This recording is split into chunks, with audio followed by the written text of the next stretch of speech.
señores congresistas, coincido con la observación que se ha hecho que este debate no puede ser un debate donde al final se vote en conjunto, después de una hora de intercambios, puntos de vista, y este es un proyecto de ley que parece anodino. Este es un proyecto de ley fundamental para la vida democrática y tiene varios temas que tienen que ser mirados con todo detenimiento e inclusive voy a proponer al final como cuestión previa que hay artículos que se voten separadamente, uno, por la importancia que tienen esos artículos.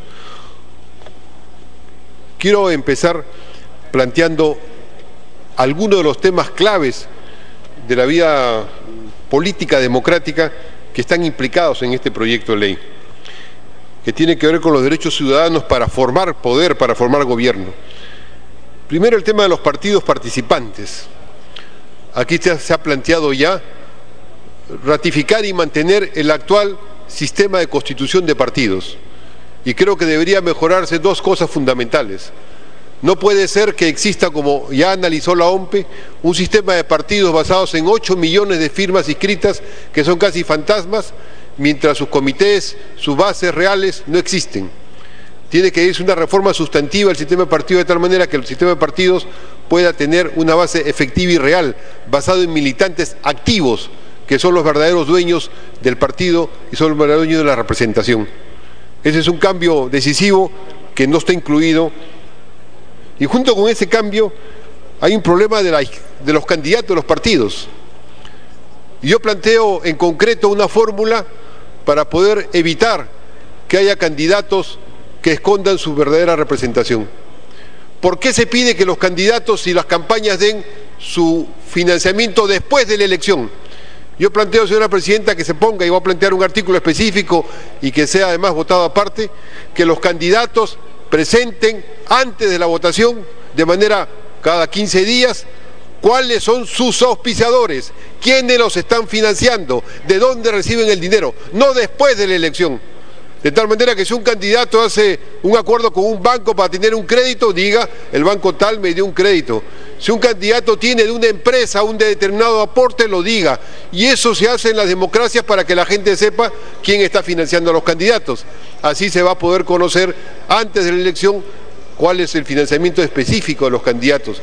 Si es de las bases populares, si son de sus militantes, si es que además legítimo puede haber entidades y grupos económicos diversos que propongan a determinados candidatos o que apoyen o auspicien a algunos candidatos, que sea conocido por el elector antes de la elección.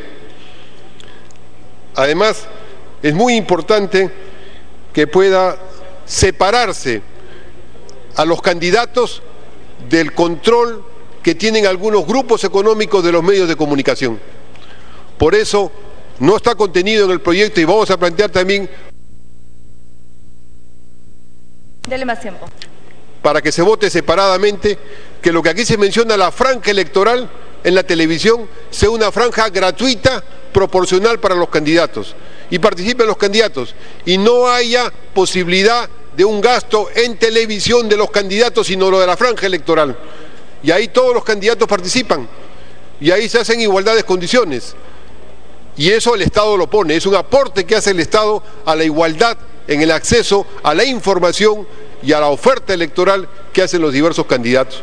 Eso existe en muchas democracias y eso ayudaría a restringir aspectos de selección o aspectos en los cuales el dinero termina estableciendo las posibilidades de comunicar al electorado cuáles son las alternativas. En ese mismo sentido, nos parece importante que a nivel de los movimientos regionales y locales se señala expresamente que deben haber un conocimiento de cuáles son sus fuentes de financiamiento. Tienen que tener también la obligación de registrar y de informar sus fuentes de financiamiento, cosa que actualmente no lo tienen. Hay un problema real en el país. El problema real es que tenemos una concentración de medios escritos. O sea, casi hay lo que se llama el partido de la prensa concentrada. No digo el PPC, Partido Prensa Concentrada, pero sí hay un partido que maneja a través de un medio de comunicación prácticamente la información, e inclusive la distribuye casi matemáticamente, mecánicamente, en casi sus especialidades. Unos, por ejemplo, se encargan de los destapes, otros se encargan de los insultos, otros se encargan de las amenazas. Hay un cierto manejo de la prensa. Funciona como un partido político en sentido específico y por eso mismo tiene que establecerse alguna manera por los cuales esos medios, el jurado de elecciones también, así como hace un balance el jurado de elecciones de cómo se está cumpliendo por parte de la gente donde hace publicidad, el jurado de elecciones garantice la evaluación de que no haya un favoritismo de la prensa concentrada respecto a los partidos políticos. Puede y tiene todo el legítimo derecho de la prensa concentrada de hacer tener sus candidatos, pero lo que no puede existir es que bloquee, vete, separe, aísle y oculte de la opinión pública a candidatos que no son de su agrado o que tengan puntos de vista distintos a lo de esa prensa. Por eso mismo es indispensable que el pago en publicidad sea un pago igualitario. ¿En qué sentido?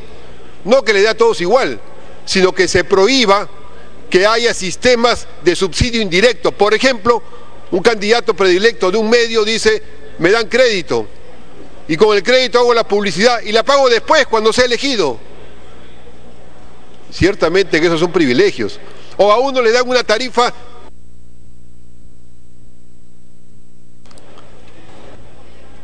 Dele más minutos.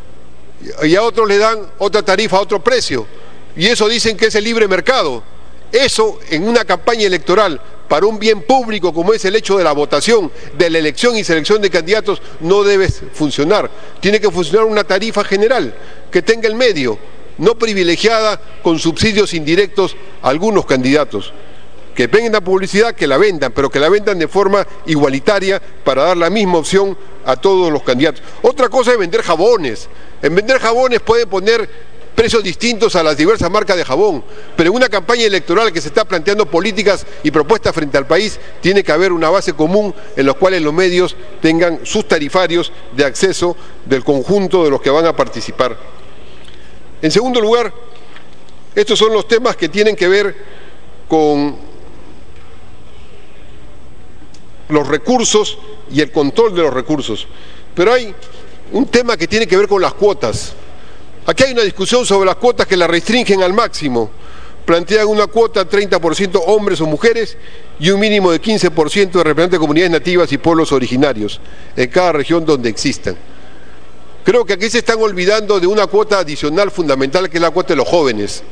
Yo planteo también que se vote aparte, si no lo acepta la comisión, que tiene que haber una cuota por lo menos de 15% para candidatos jóvenes. Eso me parece que es imprescindible en la renovación de la vida política del país y que debe incluirse tal cual. Yo plantearía de otra manera las cuotas que están planteadas ahí, pero al menos no debe desaparecer la cuota joven que ya existe para los municipios y que debe existir para el conjunto de los sistemas de representación que están planteados. Creo, señora presidenta, de que el sistema político peruano tiene que también terminar con la clientela concretada ahora en que a veces campañas electorales regionales o municipales cuestan varios millones de soles que no sabe nadie cómo lo van a poder establecer. Por eso debería plantearse de manera expresa cuáles son los requisitos para la actuación de los candidatos y entre ellos la prohibición de las donaciones que son prebendas claramente de compra de voto. Y eso es fácil verlo. Si empiezan a regalar computadoras, televisores, frigideres, esos regalos son obviamente una compra de votos, esos regalos no son servicios a la ciudad. Otra cosa es que regalen a un hospital o que regalen a una institución determinada ciertos servicios y que demuestren más de dónde han sacado la plata, pero que existan esas campañas como las que vemos ahora en el país, que muchas veces son formas de lavar activos del narcotráfico o del dinero ilegal en campañas electorales, debería plantearse una norma expresa para poder controlar, limitar, restringir y enfrentar eso que es un vicio en la vida política nacional. Por último, no es el último tema, quizá el primero y fundamental, es que la campaña política es una campaña de propuestas y aquí no está claro las propuestas, en qué momento, cómo se hacen y cómo se plantean. Debería hacerse más explícito que el punto de partida de la inscripción de la fórmula presidencial es la presentación de un plan de gobierno con un compromiso expreso de que ese plan de gobierno va a ser cumplido por el candidato que lo presenta si es que gana la elección. Un compromiso en el cual sujeta a ese candidato su propio mandato al cumplimiento del programa que está planteando. Ciertamente eso tiene que ver con la revocatoria de quien incumpla su mandato. Por eso nos parece importante que haya una norma explícita que se diga que los candidatos que se inscriben con un compromiso político, con un planteamiento político, con un compromiso específico de qué es lo que van a hacer, para lo cual le piden el voto a los ciudadanos. Y ese voto que piden se comprometen a cumplirlo en las condiciones justamente que están planteadas en la vida política nacional. Creemos que estos y otros temas deberían discutirse de manera de que cada sección que está en este proyecto de ley, esto sí planteo formalmente como cuestión previa, cada sección de títulos se vote separadamente una tras otra y se pueda discutir separadamente una tras otra para poder hacer los puntos que se van adicionando o haciendo. La parte que se refiere al jurado de elecciones y a la manera de organizarse tiene una serie de mejoras positivas, pero la parte fundamental del régimen político, del sistema político de partidos y de la manera como se vincula con la prensa concentrada, con el dinero, me parece que requiere muchísimas modificaciones para garantizar algo que es decisivo, que el poder de los ciudadanos reside en la voluntad libre y democrática de los pueblos y no reside en el poder de la plutocracia.